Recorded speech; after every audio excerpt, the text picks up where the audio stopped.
IMO performance standard for this module B operational 8 functional. Requirements display of system database, information and skill. So, what this briefing covers?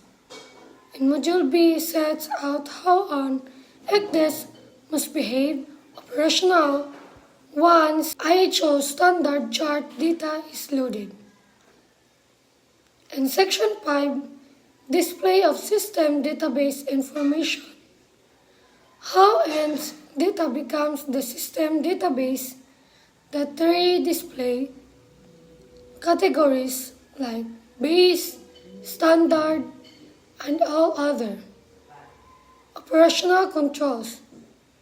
Single action, power up, and can add or remove. Safety contour and safety depth defaults. Data integrity, updates, and distinguishability.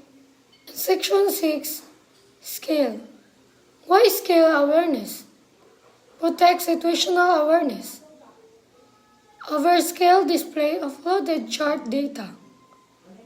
A larger scale ends available but not shown. Ownership information suppressed by scale minimums. In 5.1 and 5.2, it is talk about building the system database.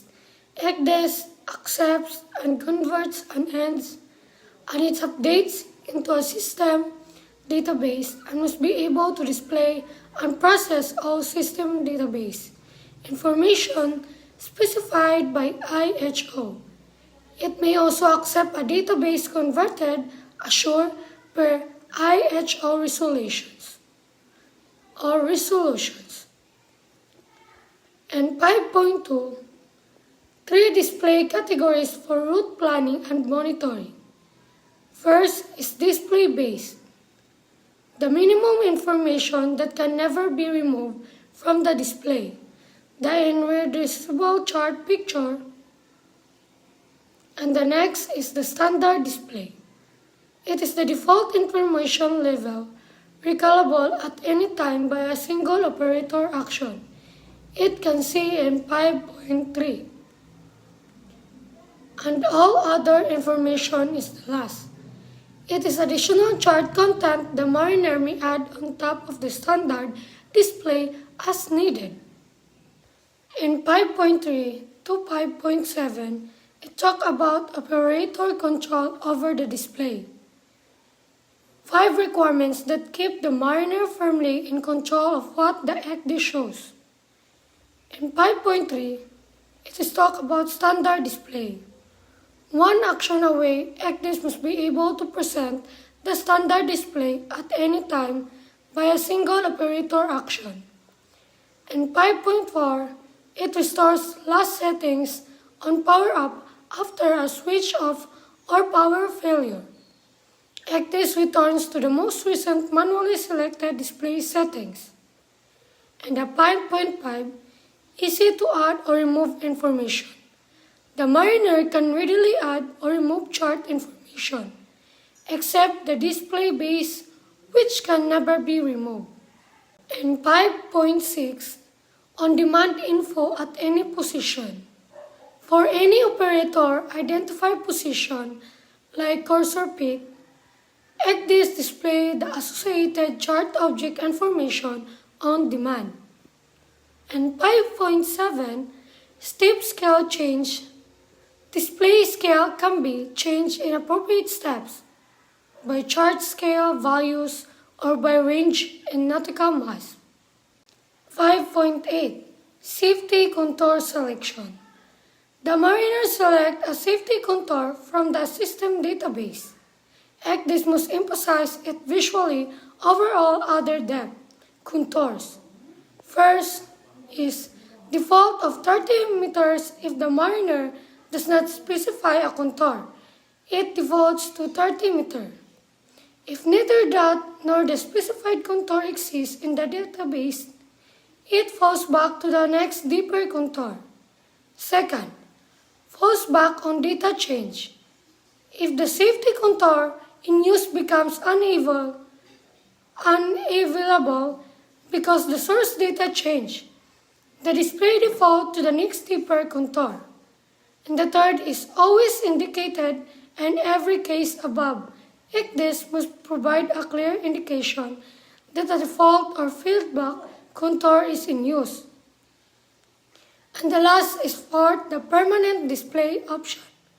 The mariner must be able to select a permanent, continuous display of both the safety contour and safety depth settings.